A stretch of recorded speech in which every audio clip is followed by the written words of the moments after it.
जय हिंद दोस्तों, मैं आरती द्विवेदी। स्वागत है आपका study for life YouTube channel में। हेलो दोस्तों, आज मैं कुछ टॉपिक डिस्कस कर रही हूँ जो बिहार के लिए हैं। बीपीएससी के जो लोग मेंस या पीटी देने वाले हैं, ख़ास तौर से मेंस के लिए बहुत इम्पोर्टेंट टॉपिक हैं। मुझे आज के पेपर में दिखे तो मैंने सोचा कि इनको डिस्कस किया जाए। आशा है आपके लिए बहुत लाभकारी होंगे आपकी तैयारी में जीएस के लिए। बिहार की उचित मांग, ये हेडलाइन थी। कोरोना संकट के चलते भारी संख्या में बिहार लौट रहे प्रवासी श्रमिकों को रोजगार मुहैया कराना निश्चय ही एक बड़ी चुनौती है। इसे देखते हुए राज्य सरकार कई तरह के प्रबंध करने के साथ मनरेगा के अधिकतम श्रम दिवस की सीमा 100 से बढ़ाकर 200 दिन करना चाहती है। मुख्यमंत्री नीतीश कुमार ने इसके लिए यदि केंद्र सरकार से अनुरोध करने का निर्णय लिया है तो मौजूदा स्थिति को देखते हुए यह मांग उचित कही जा सकती है। केंद्र सरकार को चाहिए कि वह इस पर त्वरित निर्णय लेते हुए बिहार की मांग पूरी करे। यदि मनरेगा के लिए निर्धारित श्रम दिवसों की सीमा 200 दिन होती है तो इससे संकट में फंसे तमाम प्रवासी श्रमिकों सहित पहले से राज्य में मौजूद गरीब मजदूरों को बड़ी संख्या में राहत मिल सकेगी।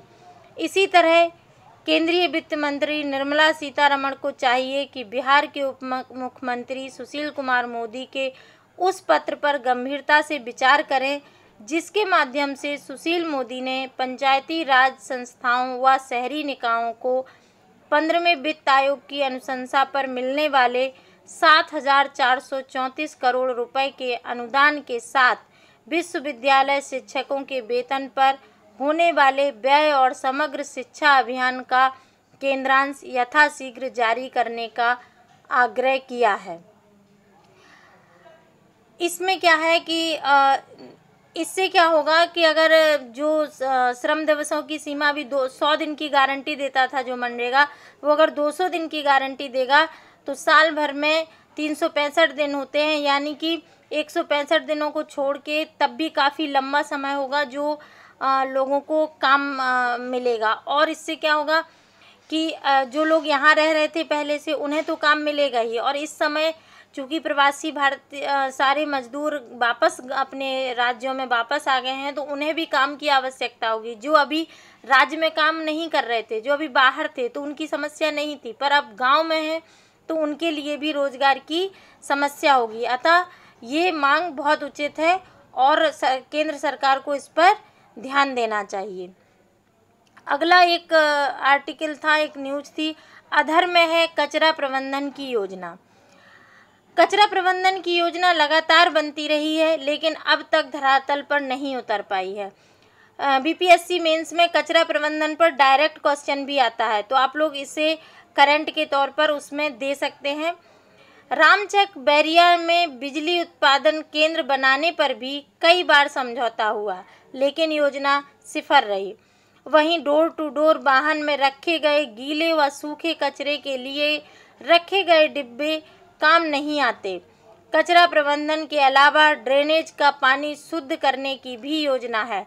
पटना नगर निगम कचरा अलग कर प्लास्टिक से सड़क बनाने और जैविक उर्वरक बनाने पर भी काम कर रहा है लेकिन सभी अब तक लंबित हैं। आशा है कि ये कोरोना की जो समस्या है ये जब ख़त्म होगी, लॉकडाउन की समस्याएं ख़त्म होंगी तो शायद सरकार इस पर काम करे, और ये बहुत ज़रूरी है क्योंकि बाढ़ के लिए भी समस्या पिछली साल कितनी अधिक समस्या पटना में बाढ़ की हुई थी, तो ऐसी समस्या दोबारा ना आए तो कचरा प्रबंधन उसके लिए भी बहुत ज़रूरी है। कचरा प्रबंधन की दिशा में कई योजनाओं पर काम चल रहा है, कार्य काफ़ी प्रगति पर है। आगे होने वाली प्रतियोगिताओं में निगम भाग लेगा। अगला एक टॉपिक था, भूमि संरक्षण निदेशालय दे रहा प्रवासियों को रोजगार। संक्रमण काल में कृषि विभाग के भूमि संरक्षण निदेशालय द्वारा करीब 3000 योजनाओं में प्रवासियों को रोजगार दिया जा रहा है। कृषि मंत्री डॉक्टर प्रेम कुमार ने कहा कि जल संचयन संरचनाओं के निर्माण में बड़े पैमाने पर मानव कार्य दिवस सृजित किया गया है। राज्य योजना में पक्का चेक, डैम, सोक, पिट, साध अवरोधक बांध, जल संचयन तालाब, शुष्क बागवानी एवं कृषि वानिकी के तहत पौधारोपण, प्रधानमंत्री सिंचाई योजना के तहत निजी बोरवेल और तालाब निर्माण एवं राष्ट्रीय कृषि विकास की उप योजना, पूर्वी भारत की हरित क्रांति के तहत सामुदायिक सिंचाई कूप निर्माण का काम किया जा रहा है। जल जीवन हरियाली योजना के तहत खेतों में जल संचयन के लिए आधारभूत संरचना का निर्माण किया जा रहा है। तो ये 3 टॉपिक थे दोस्तों जो मुझे लगे बीपीएससी के लिए बहुत इम्पोर्टेंट हैं, इसलिए मैंने इन्हें डिस्कस किया। आशा है आपको ये जानकारी पसंद आएगी और आपकी परीक्षा के लिए लाभदायक भी होगी। तो हो सके तो इसे लाइक करें, शेयर करें और सब्सक्राइब करें तथा बेल आइकन दबाना ना भूलें। धन्यवाद।